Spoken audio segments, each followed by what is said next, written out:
എല്ലാവർക്കും welcome back to the അടുത്ത ബയോളജിയുടെ സെക്ഷനിലേക്ക്. പേജ് നമ്പർ 96 എടുക്കുക. അവിടെ നമ്മൾ കാണുന്നുണ്ട് ഒരു ഇല്ലുസ്ട്രേഷൻ 4.6 മൂവ്മെൻറ്റ്സ് ഓഫ് ഹാൻഡ്സ് എന്ന് കഴിഞ്ഞതിന് ശേഷം താഴെ തന്നിരിക്കുന്ന ചില ഇൻഡിക്കേഷനുകൾ തന്നിട്ടുണ്ട്. ആ ഇൻഡിക്കേഷനുകളെ കുറിച്ചാണ് നമ്മൾ ഇന്ന് പഠിക്കുവാനായിട്ട് പോകുന്നത്. ഓക്കെ, 54ാമത്തെ ഇതായിട്ടാണ് ക്വസ്റ്റ്യൻ ആയിട്ടാണ് ഇവിടെ തന്നിരിക്കുന്നത്. The parts that connects muscles to bones, അതായത് മസിലുകളെ അസ്ഥികളുമായിട്ട് ബന്ധിപ്പിക്കുന്ന ഭാഗം ഏത് എന്നുള്ളതാണ് നമ്മളുടെ ചോദ്യം. അപ്പോൾ ഉത്തരം ഏതായിരിക്കണം? Tendon is the fibrous connective tissue that attaches muscles to bone. അതായത് ടെൻഡൻ എന്ന് പറയുന്ന കണക്റ്റീവ് ടിഷ്യൂകളാണ് എന്ത് ചെയ്യുന്നത്? അസ്ഥികളെ അസ്ഥികളെ മസിലുകളുമായിട്ട് ബന്ധിപ്പിക്കുന്ന, അല്ലെങ്കിൽ അസ്ഥികളെ പരസ്പരം ബന്ധിപ്പിക്കുന്നത്. അപ്പോൾ നിങ്ങൾക്ക് മനസ്സിലായെന്ന് തോന്നുന്നു. Tendon is the fibrous connective tissue that attaches muscles to bone. അതായത് മസിലുകളെ ബോണുകളുമായിട്ട് അറ്റാച്ച് ചെയ്യുന്ന അല്ലെങ്കിൽ ബന്ധിപ്പിക്കുന്ന കണക്റ്റീവ് ടിഷ്യൂ എന്ന് പറയുന്നത് എന്താണ്? ടെൻഡൻ ആണ്. ഓക്കെ, ഇനി 54ാമത്തെ ചോദ്യം. Muscles involved in the movements of hands. അതായത് ഏതെല്ലാം മസിലുകളാണ് കൈകളുടെ ചലനത്തിൽ ഉൾപ്പെടുന്നത്, അല്ലെങ്കിൽ കൈകളുടെ ചലനത്തിൽ ഉൾപ്പെടുന്ന പേശികൾ ഏതെല്ലാം എന്നുള്ളതാണ് നമ്മളുടെ ചോദ്യം. അപ്പോൾ ആ പേശികൾ ഏതൊക്കെയാണ്? Tendon, flexor muscle, extensor muscles and bones are things what involved in the movements of hands. Okay, അപ്പോൾ ഈ സാധനങ്ങളെല്ലാമാണ് എന്തിന്? നമ്മളുടെ കരത്തിൻ്റെ ചലനത്തിന് വേണ്ടി ഉപയോഗിക്കപ്പെടുന്നത്. ഇനി 55ാമത്തെ ചോദ്യം. What is the importance of connecting the two tips of the muscles to bones? എന്താണ് മസിലുകളുടെ അറ്റങ്ങൾ പരസ്പരം ബോണുമായിട്ട് അല്ലെങ്കിൽ രണ്ട് അസ്ഥികളുമായിട്ട് ബന്ധിപ്പിക്കേണ്ടതിൻ്റെ ആവശ്യം എന്നുള്ളതാണ് ചോദ്യം. ഈ അസ്ഥികളെ പരസ്പരം രണ്ടറ്റങ്ങളും എന്തിനു വേണ്ടിയാണ് പരസ്പരം മസിൽ കൊണ്ട് ബന്ധിപ്പിക്കേണ്ടത് എന്നുള്ളതാണ് നമ്മൾ മനസ്സിലാക്കേണ്ട ഒരു ചോദ്യമാണ്. പേശികളുടെ രണ്ടസ്ഥികളുമായി ബന്ധിപ്പിക്കുന്നതിൻ്റെ പ്രാധാന്യത്തെക്കുറിച്ചാണ് നമ്മൾ പറയുന്നത്. അതാണ് ഇൻഡിക്കേറ്റഡ് 3ാമത്തതായിട്ട് തന്നിരിക്കുന്നതാണ്. അപ്പോൾ അതിന് 2-3 കാരണങ്ങളുണ്ട്. ഒന്നാമത്തെ കാരണം എന്താണെന്ന് ചോദിച്ചാൽ ഫങ്ഷണാലിറ്റി. മസിലുകൾ generate force through contraction to produce movements of body. അപ്പം മസിലുകൾ എന്താണ് ചെയ്യുന്നത്? ഫോഴ്സിനെ ഉൽപ്പാദിപ്പിക്കുന്നു, ശക്തിയെ ഉൽപ്പാദിപ്പിക്കുന്നു. എങ്ങനെ? ത്രൂ കോൺട്രാക്ഷനിലൂടെ, സങ്കോചത്തിലൂടെ മസിലുകൾ ഊർജത്തെ, ശക്തിയെ ഉൽപ്പാദിപ്പിക്കുന്നു. എന്തിനു വേണ്ടിയാണ്? മൂവ്മെന്റ്സ് ഓഫ് ദ ബോഡി, അതായത് ശരീരത്തിന്റെ ചലനത്തിന് വേണ്ടിയിട്ട്. This force is to be transmitted to bones. അപ്പം ഈ ഫോഴ്സ് എന്താണ് ചെയ്യേണ്ടത്? ഈ ഫോഴ്സിനെ ബോണുകളിലേക്ക് അല്ലെങ്കിൽ അസ്ഥികളിലേക്ക് ട്രാൻസ്മിറ്റ് ചെയ്യണം. To act as levers. അവ ഒരു ലിവർ പോലെ ഫങ്ഷൻ ചെയ്യാനായിട്ട്. അതിനെന്താണ് വേണ്ടത്? ഈ രണ്ട് മസിൽ കലകളുടെ രണ്ട് സൈഡുകളും എവിടേക്ക്? ബോണുമായിട്ട് ബന്ധിപ്പിച്ചിരിക്കണം.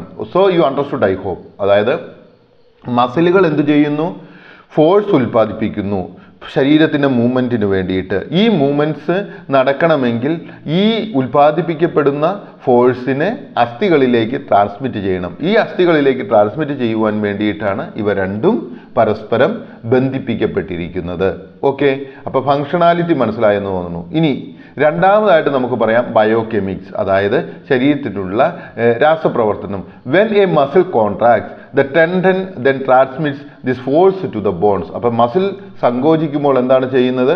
ടെൻഡൻ ആ ഫോഴ്സിനെ എങ്ങോട്ട്? ബോണിലേക്ക് മാറ്റുന്നു. Causing it to move. അതിൻ്റെ പരിണിത ഫലമായിട്ട് ബോണ് മാറുന്നു. If muscles were directly connected to bones, അങ്ങനെയാവുമ്പോൾ മസിലുകൾ നേരിട്ട് ബോണുമായിട്ട്, എല്ലുമായിട്ട് കണക്ട് ചെയ്തിരുന്നെങ്കിൽ it would lack the elasticity and flexibility that tendon provides. ഈ ബോണുകൾക്ക് അങ്ങനെ പ്രൊവൈഡ് ചെയ്യുമ്പോൾ മാറുന്ന സമയത്തുണ്ടാകുന്ന എലാസ്റ്റിസിറ്റിയും ഫ്ലെക്സിബിലിറ്റിയും നമുക്ക് ഉണ്ടാവുകയില്ല. മനസ്സിലായോ എന്ന് ഞാൻ വിചാരിക്കുന്നു. ഓക്കെ, അപ്പോൾ ബയോകെമിക്സിൽ എന്താണ് ചെയ്യുന്നത്? നമ്മൾ മനസ്സിലാക്കുക. വെൻ ദ മസിൽസ് കോൺട്രാക്ട്, മസിലുകൾ സങ്കോചിക്കുമ്പോൾ ദ ടെൻഡൻ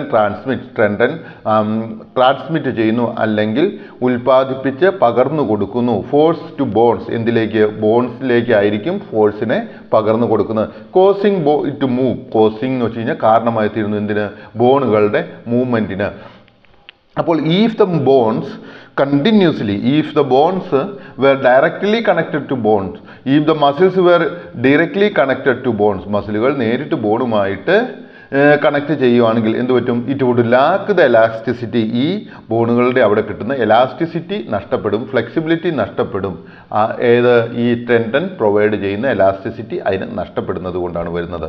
മൂന്നാമതായിട്ട് എന്തുകൊണ്ടാണ് importance of connecting two tips of the muscles to bones, അതായത് ഈ മസിലിന്റെ രണ്ട് സൈഡുകളും പരസ്പരം കണക്ട് ചെയ്യപ്പെട്ടിരിക്കുന്ന മൂന്നാമത്തെ കാര്യം എന്താണെന്ന് ചോദിച്ചാൽ അവോയ്ഡിങ് ഡാമേജ്.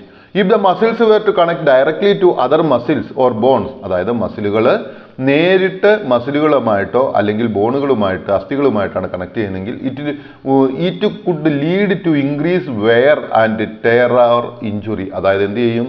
അത് പെട്ടെന്ന് തന്നെ തേയ്മാനത്തിന് സാധ്യതയുണ്ടാവും. അങ്ങനെ അപകടത്തിന് അല്ലെങ്കിൽ അവയുടെ പ്രശ്നങ്ങൾ ഇഞ്ചുറി ആയി തീരും, ഹാനികരമായി തീരുന്നു. ഇങ്ങനെ തേയ്മാനം സംഭവിച്ച് ഈ മസിലുകൾക്കോ അല്ലെങ്കിൽ അസ്ഥികൾക്കോ തേയ്മാനം സംഭവിക്കുകയും അത് ഹാനികരമായി തീരുകയും ചെയ്യും. Tendon helps to absorb some of the stress and strain during this movement. അപ്പോൾ ഈ ടെൻഡൻ എന്ത് ചെയ്യുന്നു? ഇത്തരത്തിലുണ്ടാകുന്ന സ്ട്രെസ്സുകൾ എന്ത് ചെയ്യുന്നു? അബ്സോർവ് ചെയ്യുന്നു, അത് സ്വീകരിക്കുന്നു. അങ്ങനെ സ്വീകരിക്കുന്നത് കൊണ്ട് അവയ്ക്ക് തേയ്മാനം ഉണ്ടാകുന്നില്ല, അവയ്ക്ക് അപകടമുണ്ടാകുന്നില്ല, അല്ലെങ്കിൽ ഇഞ്ചുറി ഉണ്ടാകുന്നില്ല, അല്ലെങ്കിൽ മുറിവുകൾ ഉണ്ടാകുന്നില്ല. നിങ്ങൾക്കിത് മനസ്സിലായി എന്ന് തോന്നുന്നു. ഇനി 56ാമത്തെ ഇതായിട്ട് നമുക്ക് തന്നിരിക്കുന്നത് എന്താണ് എന്നൊന്ന് നോക്കിക്കേ. കൈകൾ മടക്കുന്നതിന് രണ്ട് കൈകൾക്കും ഉണ്ടാകേണ്ട മാറ്റം, അല്ലെങ്കിൽ the change that should occur to to muscles in order to fold the hand. അതായത് കൈകൾ മടക്കുന്നതിന് രണ്ട് പേശികൾക്കും ഉണ്ടാകുന്ന മസിലുകൾക്കും ഉണ്ടാകേണ്ട എന്താണ്? ഇരുപേശികൾക്കും ഉണ്ടാകേണ്ട മാറ്റം എന്താണ് എന്നാണ് ചോദിച്ചിരിക്കുന്നത്. ഇവിടെ എന്താ സംഭവിക്കുന്നത്? ഫ്ലെക്സർ മസിൽസ് അതിനെന്ത് സംഭവിക്കണം? അത് കോൺട്രാക്ട് ചെയ്യണം, സങ്കോചിക്കപ്പെടണം. ഓക്കെ, ഏത് മടക്കുന്ന സമയത്ത്. എക്സ്റ്റൻസർ മസിൽസ് എന്ത് ചെയ്യുന്നു? റിലാക്സ് ചെയ്യുന്നു. ഓക്കെ, എക്സ്റ്റൻഷൻ മസിൽ എന്ത് ചെയ്യുന്നു? റിലാക്സ് ചെയ്യുന്നു. ഫ്ലെക്സർ മസിൽ എന്ത് ചെയ്യുന്നു? കോൺട്രാക്ട് ചെയ്യുന്നു. ഇനി 57ാമത്തതായിട്ട് തന്നിരിക്കുന്ന ഏതാണ്?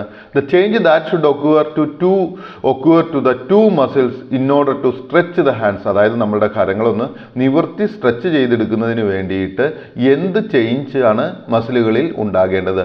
ഇവിടെ എന്താ ചെയ്യുന്നത്? ഫ്ലെക്സർ മസിൽസ് റിലാക്സ് ചെയ്യുന്നു, എക്സ്റ്റൻഷൻ മസിൽ എന്ത് ചെയ്യുന്നു? കോൺട്രാക്ട് ചെയ്യുന്നു അല്ലെങ്കിൽ സങ്കോചിക്കുന്നു. മടക്കുന്ന സമയത്ത് ഫ്ലെക്സർ മസിൽ കോൺട്രാക്ട് ചെയ്യുകയും എക്സ്റ്റൻഷൻ മസിൽ റിലാക്സ് ചെയ്യുകയും ചെയ്യുന്നു.